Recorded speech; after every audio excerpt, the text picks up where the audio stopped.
Bienvenue pour cette petite vidéo bonus sur l'exercice train.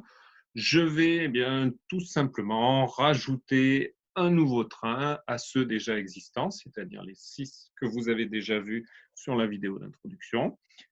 C'est tout simple. Regardez, je suis dans le main. Je vais rajouter l'appel du FB qui gère le cycle aller-retour d'un train. Je le rajoute ici. Le DB d'instance, je le nomme train 7. C'est donc un DB qui va contenir toutes les données de ce nouveau train. Je vais le remplir tout à l'heure avec vous. Train 7, voilà, il se rajoute ici. Au niveau de l'appel du FB, je vais maintenant définir les entrées et sorties de ce nouveau bloc. Le bouton qui commande la marche, je vais tout simplement choisir un bouton 7, voilà, qui n'est pas encore utilisé.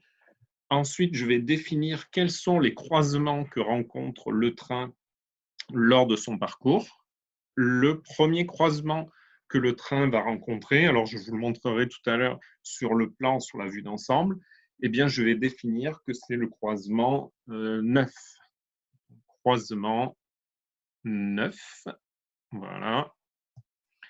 Le second croisement que va rencontrer ce nouveau train, on le verra tout à l'heure sur le plan, ça va être le numéro 5.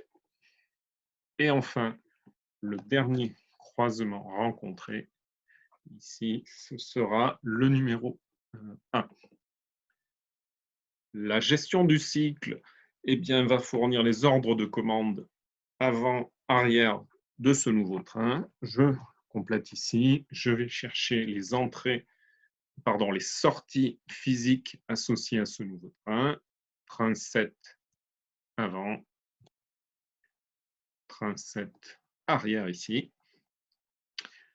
Je l'avais indiqué tout à l'heure, il faut bien sûr compléter les données de ce nouveau train, notamment sa vitesse. Allez, je vais dire que c'est un train rapide, 200 km/h. Sa longueur, je vais définir que c'est un train long, allez, 275. Je vais définir l'emplacement où se trouvent les croisements. Alors ça, bien sûr, il faut le plan pour le voir. Je vous le montrerai tout à l'heure. Je l'ai déjà préparé pour vous. 310, c'est la position du premier croisement. 635, 965 et la taille de la zone avant-après le croisement. Je vais définir, par exemple, 64. Voilà, c'est prêt. Je charge ici ce nouveau programme et on va faire le test. Nous voilà sur la partie opérative. Alors, vous remarquerez que j'ai rajouté quelques éléments de décor. Hein, ça fait quand même plus sympa. Et bien sûr, j'ai rajouté la nouvelle ligne, le train 7, un peu plus long que les autres, qui traverse en plein milieu ici.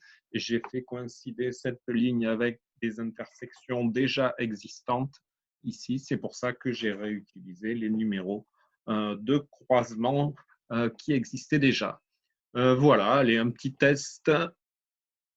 Hop, je lance les trains les uns à la suite des autres. Et le dernier, ici, c'est parti.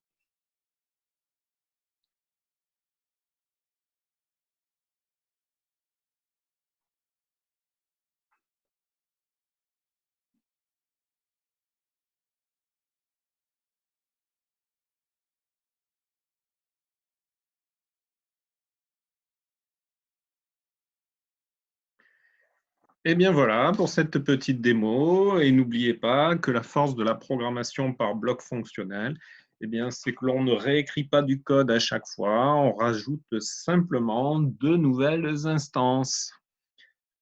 À bientôt pour de nouvelles vidéos.